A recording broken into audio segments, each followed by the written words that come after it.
دیکھو، عمرے یا حج کا سفر یہ محرم کے بغیر جائز نہیں ہے.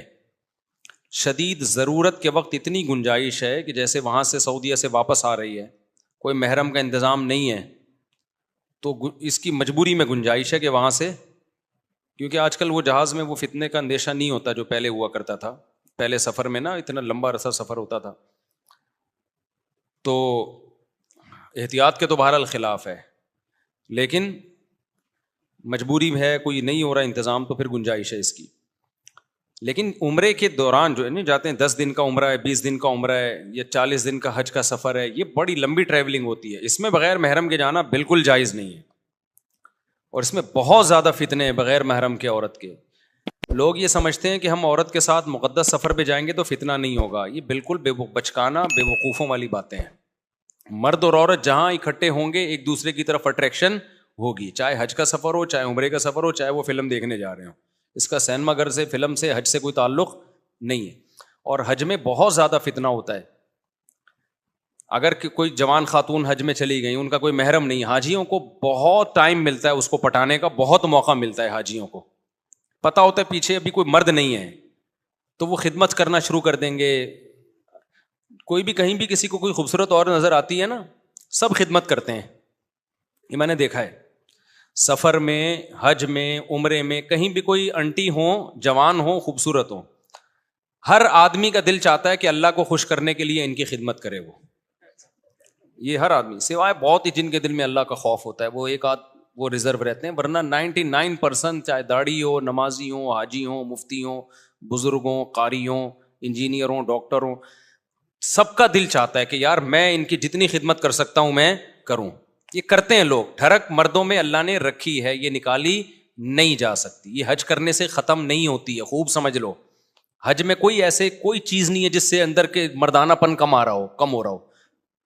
نماز میں کوئی ایسی چیز نہیں ہے جس سے آپ کے مردانہ ہارمونز یا ٹیسٹوسٹیرون لیول جو ہے وہ آپ کا کم ہو جائے, بلکہ بڑھتا ہی ہے. یہ ٹیسٹوسٹیرون جو ہے نا ایک مردانہ ہارمونز ہوتے ہیں مردوں میں, یہ جب تک ہوتے ہیں تو آدمی رہتا ہے, اس کی عورت کی طرف اٹریکشن ہوتی ہے. جیسے جیسے آدمی کی عمر بڑھتی ہے یہ ٹیسٹوسٹیرون لیول آہستہ آہستہ کیا ہوتا ہے, کم ہونا شروع ہوتا ہے. 16 سال میں پیک پہ ہوتا ہے. یہ 16 سال کی عمر میں یہ ابل رہا ہوتا ہے, ٹھیک ہے نا, اتنا زیادہ ہوتا ہے. 16 سال کے بعد آہستہ آہستہ کم ہوتا ہے. 16 سال کی عمر میں بہت پیک پہ ہوتا ہے یہ, تبھی شہوت سے بھرا ہوا ہوتا ہے. نائٹ فال 2 دفعہ لڑکوں کو ہوتا ہے 16 سال کی عمر میں. دوپہر سوئے, کہتے ہیں نا ٹرک الٹ گیا, پھر رات کو سوئے پھر ٹرک الٹ گیا, پھر غسل کر کے سوئے فجر سے پہلے پھر الٹ گیا. یہ 3 دفعہ تو ٹرک لوڈ بھی ہو رہا ہے. الٹنا اس کی علامت ہے کہ لوڈ ہو رہا ہے نا. تو 30 سال میں نائٹ فال نہ ہونے کے برابر ہے. جب 30 ایئرس انسان کی ایج ہوتی ہے نا تو وہ نہ ہونے کے برابر ہوتا ہے, اور 40 سال میں بہت کم ہو جاتا ہے. پھر تو بہت ہی نہ, یعنی میرڈ آدمی میں تو یوں کہو کہ ہوتا ہی نہیں ہے پھر اس کو, الا یہ کہ وہ سفر میں چلا جائے کہیں بہت دور. تو اب یہ جو ٹیسٹوسٹیرون جو مردانہ ہارمونز ہے نا, یہ جب بات چلی پڑی ہے تو مردانہ کی جہاں بات آئے گی نوجوانوں کو بڑی دلچسپی ہوتی ہے کہ یار یہ ہارمونز بڑھیں گے کیسے. اب آپ کو نا اب دماغ میں یہ چیز آ رہی ہوگی یار مفتی صاحب یہ چھوڑو, محرم کے بغیر جانا چاہیے نہ محرم, اب یہ بتاؤ یہ ہارمونز بڑھیں گے کیسے. تو یہ بھی بتا دیتا ہوں, آپ ڈاکٹروں سے تحقیق کر لیں. یہ جو ہارمونز بڑھتے ہیں نا یہ کوئی ایسی میڈیسن نہیں ہے.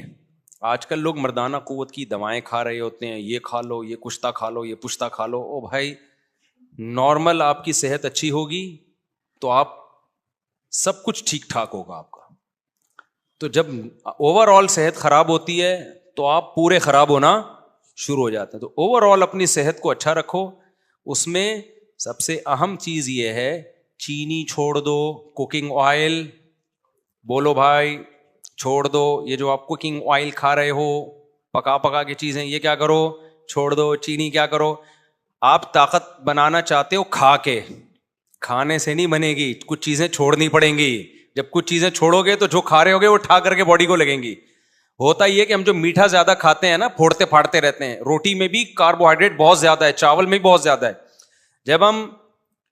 جب یہ دیکھو یہ جم میں جاتے ہیں, یہ میری بات کی تائید کریں گے, یہ ہمارے ایک زمانے میں انگلش کے ٹیچر تھے یہ, تو کچھ دن میں نے ان سے انگلش پڑھی ہے, یہ بھی میری بات کی تائید کریں گے, لیکن آپ ڈاکٹروں سے پوچھ لیں وہ تائید کریں گے. جب ہم شوگر والی چیزیں زیادہ کھاتے ہیں نا, جو فل کارب ڈائٹ ہے, چاول, روٹی اور اللہ بھلا کرے آلو میاں آپ زیادہ کھاؤ گے نا, تو اس سے ہوتا یہ ہے کہ ہماری باڈی کا شوگر لیول بڑھتا ہے, پھر انسولین نکلتی ہے اس کو کنٹرول کرنے کے لیے, تو ہماری باڈی سارا دن شوگر ہی کے خلاف فائٹ کرتی رہتی ہے. جو باڈی کو اور بہت ساری چیزیں چاہیے نا, کچھ جذب کرے ہماری باڈی میں, آئرن جذب ہو, جو بہت سارے منرلز ہیں, وائٹامنز ہیں, وہ جگہ نہیں بنا پاتے اپنی, سمجھتے ہو, وہ جگہ نہیں بنا پاتے. دیکھو اس کی مثال ایسے ہے جیسے لوگ دودھ پیتے ہیں نا ناشتے کے بعد. اب آپ نے 2 پراٹھے کھا لیے, اب جب آپ 2 پراٹھے کھا کے دودھ پیو گے تو دودھ آپ کی باڈی کا حصہ بنے گا؟ وہ تو پراٹھوں سے بھر گئی ہے نا باڈی کو, تو وہ پراٹھے ایڈجسٹ ہونے میں ہی 6 گھنٹے لگا دے گی. وہ کیا خیال ہے پراٹھے ہضم ہونے میں؟ تو وہ باقی چیزیں تھوڑی اس کو موقع ملے گا. تبھی آپ نے دیکھا ہوگا اکثر حکیم لوگ دوا بتاتے ہیں جی صبح نہار منہ کھانی ہے. وہ کیوں بتاتے ہیں؟ صبح نہار منہ آپ کا معدہ خالی ہوتا ہے, وہ قوت جاذبہ اس میں ہوتی ہے, جذب کرنے کی طاقت اور صلاحیت ہوتی ہے. جو چیز ڈالیں گے وہ ٹھا کر کے جذب کرے گا. تبھی افطار میں ہم جو کھاتے ہیں جزو بدن بن جاتا ہے وہ, کیونکہ معدہ خالی ہوتا ہے اور باڈی میں شوگر نہیں ہوتی, ہماری شوگر کی کمی ہوتی ہے, تو وہ باڈی مانگ رہی ہوتی ہے, تو جو ڈالیں گے نا باڈی کے اندر کھائیں گے وہ جزو بدن بنے گا. اب جب آپ نے روٹی چاول اپنی خوراک میں زیادہ بنایا ہوا ہے, زیادہ حصہ کھا رہے ہیں, تو شوگر کو ہضم کرنے میں ٹائم لگتا ہے. انسولین جو ہم ٹن ہو جاتے ہیں نا میٹھا کھا کے, آپ نے دیکھا ہوگا میٹھا کھا کے ہم ٹن ہوتے ہیں نا, وہ ٹن ہونے کی ایک وجہ یہ بھی ہے کہ ہماری باڈی کو ورک کرنا پڑتا ہے. تو باڈی کا سارا بوجھ جو ہے وہ شوگر کو کے لیول کو کنٹرول کرنے میں لگ رہا ہوتا ہے. اس سے نقصان یہ ہوتا ہے کہ باڈی کو جو بہت زیادہ ہمارے منرلز چاہیے, زنک ہماری باڈی میں عمر کے ساتھ ساتھ بہت جلدی سے کم ہوتی ہے, تیزی سے کم ہونا شروع ہوتی ہے. تو یہ منرل آہستہ آہستہ شارٹ ہونا شروع ہوتے ہیں باڈی سے, اور آپ بڑھاپے کی طرف باڈی, ایک تو بڑھاپے کی نیچرل ایج ہے, آج کل اس نیچرل عمر سے پہلے ہی بڈھے ہو رہے ہیں ہم لوگ. تو اس لیے آپ چاہتے ہو نا آپ کی صحت اچھی ہو جائے, تو آپ کو اینٹی ایجنگ چیزیں کھانی پڑیں گی. 16 سال کا نوجوان لونڈا لپاڑا کتنا بھی غلط کھائے نا, پھر بھی اس کا ٹیسٹوسٹیرون لیول کہاں ہوتا ہے؟ پیک پہ ہوتا ہے. اب جب عمر آپ کی بڑھتی ہے تو پھر آپ کو وہ چیزیں جو آپ کو وقت سے پہلے بوڑھا کر دیں, ان چیزوں سے ایوائڈ کرنا ہے. کھانا مزید کچھ نہیں ہے, آپ نے کھانا چھوڑنا ہے. آپ نے نہیں آئی بات میرا خیال ہے. تو غلط چیزیں جب چھوڑ دیں گے نا تو تھوڑی تھوڑی بھی کھائیں گے وہ ٹھا کر کے باڈی کو لگیں گی. تو غلط چیزیں چھوڑ دو آپ. غلط میں کیا ہے؟ چینی چھوڑ دو بھائی. جتنے بھی کوکنگ آئل آ رہے ہیں ان کو گھر سے ہمیشہ کے لیے نکال دو, ان کی جگہ دیسی گھی لے آؤ. اب آپ بولو گے بھائی تمہارا باپ خریدنے کے پیٹرول کے پیسے ہیں نہیں, دیسی گھی تمہارا باپ خریدے گا. سوال یہ پیدا ہوتا ہے, بڑے کام کی باتیں بتا رہا ہوں آپ کو. تو بھائی دیسی گھی بہت تھوڑا استعمال کر لو نا, مہنگا ہوتا ہے لیکن کوکنگ آئل جتنا ڈلتا ہے نا دیسی گھی, اس کا آدھے سے بھی کم ڈلتا ہے. دیسی گھی میں پکا لو. اور آسان حل آپ کو بتاتا ہوں, سوراب گوٹ پہ جاؤ, دمبے کی چربی چکی خرید کے لے آؤ, چکی خرید کے لاؤ دمبے کی. اس میں بڑے منرلز ہوتے ہیں, بہت سارے جو ہماری باڈی کو چاہیے نا اس میں ہوتے ہیں, وہ چکی میں. آپ نے کیا کرنا ہے, چکی کو تھوڑے تھوڑے ٹکڑے کر کے ہانڈی میں, اسٹیل کی دیگچی لے لو کیونکہ سلور کے برتنوں میں نہیں پکانا چاہیے چیزوں کو. تو آپ نے کیا کرنا ہے, وہ چکی کو لے کے آپ نے ہلکی آنچ پہ اس کو پکانا شروع کرو. میں ایک دفعہ غلط تجربہ کر چکا ہوں, میں اپنے تجربوں سے آپ کو چاہ رہا ہوں فائدہ پہنچاؤں. آپ نے اس چکی کو ہلکی آنچ پہ پکانا شروع کرنا ہے, تھوڑا سا پانی ڈال لو, بے شک کوئی حرج نہیں ہے. تو جب اس کا تیل نکلنا شروع ہو جائے نا تو اس کو جیسے جیسے گھی نکلتا جائے اس کو الگ برتن میں نکالتا ہوں. میں نے غلطی یہ کی تھی کہ وہ میں نے کہا جب آخری دم تک تیل نکلے گا نا تو نکالتا رہوں گا, اس میں جل جاتا ہے کیونکہ جو پہلے چربی میں آئل نکل چکا ہے وہ جل جاتا ہے. تو جیسے جیسے اس کو آئل نکلتا جائے اسے دوسرے برتن میں نکالتے جاؤ. پھر آخر میں جب آپ کو لگے گا نا یہ جلنے لگی ہیں بوٹیاں تو پھر چھوڑ دو اس کو.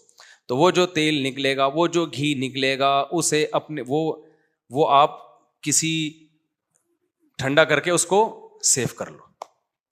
اور پھر میرے بھائی اپنی امی سے بولو، جو بچے ہیں جو شادی شدہ ہیں وہ اپنی بیگم سے بولیں اپنی ذمہ داری پہ کہ کھانا اسی میں پکے گا، یہ تھوڑا ڈلے گا، یہ زیادہ نہیں ڈلتا، تھوڑا ڈلے گا. پراٹھا کس میں پکے گا؟